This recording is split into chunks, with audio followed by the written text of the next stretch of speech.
Alors, je suis allemande, je fais mes études en Allemagne et en Italie, et ensuite je suis partie à l'île Maurice pour le moment juste un bénévolat, et à la fin je suis là à rester. J'ai fait mon premier projet, et un an plus tard je suis arrivée à Madagascar, d'où je vis maintenant depuis 3 ans et demi.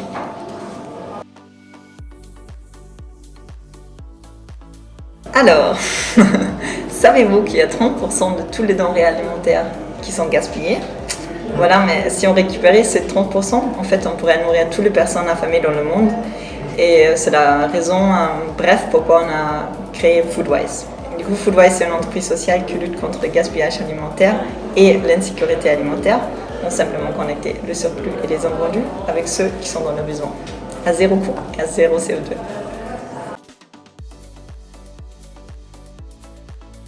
Alors, je crois que les difficultés, on a beaucoup tout le temps parce qu'en tant qu'entrepreneur, on ne sait jamais où est-ce qu'on va, surtout au début. Bon, on fait un planning bien sûr, mais à la fin, surtout dans le contexte Madagascar, duquel je peux juste parler en tant qu'entrepreneuse, il y a plein de facteurs qu'on ne peut pas calculer, qui changent tout le temps.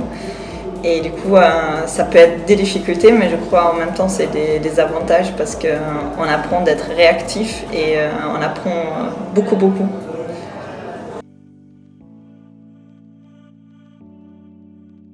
Les projets à court terme, c'est de lancer l'application mobile qui va être notre business model social parce que jusqu'à maintenant, on était vraiment un projet 100% social. Du coup, l'application va permettre d'automatiser ce processus de connexion entre surplus des restaurants, hôtels, etc. avec des bénéficiaires, les orphelinats, les ONG, etc. Mais aussi avec les consommateurs qui peuvent les acheter à prix réduit. À moyen terme, ça sera de créer une deuxième version de cette application qui intègre également les acteurs hors ligne, comme les agriculteurs. Comme on sait à Madagascar, il y a, par exemple, nous, on est basé pour l'instant à Tana. Et du coup, à l'entour, il y a plein des agriculteurs qui livrent à Tana, mais quand il y a la grosse pluie qui tombe, les routes sont impassables. Quand il y a souvent des trucs comme il y a un pont qui casse, un camion qui roule plus. Et du coup, ces agriculteurs-là, ils ont quelquefois aussi des quantités qu'ils ne peuvent plus donner à leurs clients comme prévu. Et du coup, on essaie aussi de connecter eux avec cette plateforme en ligne. Et du coup, s'ils ont des surplus, ils disent où ils ont la quantité et quel produit. Et du coup, les clients sur les réseaux, ils peuvent le voir en ligne et du coup, le message offline est transféré dans un message online et vice versa. Les conseils, c'est croyez en vous. D'abord, je crois, il y a beaucoup de gens qui ont plein d'idées, mais il faut vraiment croire en soi et dans le projet, et deux, le essayer, parce qu'on peut rêver de plein de choses. Si on ne fait pas le premier pas, ça ne sert à rien parce que ça reste dans la tête.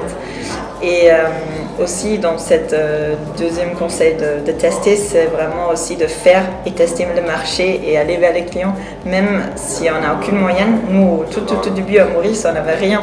Je frappais le port du ministère, des hôtels, j'avais 24 ans, aucune expérience professionnelle, mais ça ne compte pas, on peut faire plein de choses. Et je crois que c'est souvent, il y a plein d'entrepreneurs, je crois, aujourd'hui, qui font tout de suite les levées de fonds. Mais je crois avant de faire le levée de fonds, il faut montrer qu'on a fait quelque chose.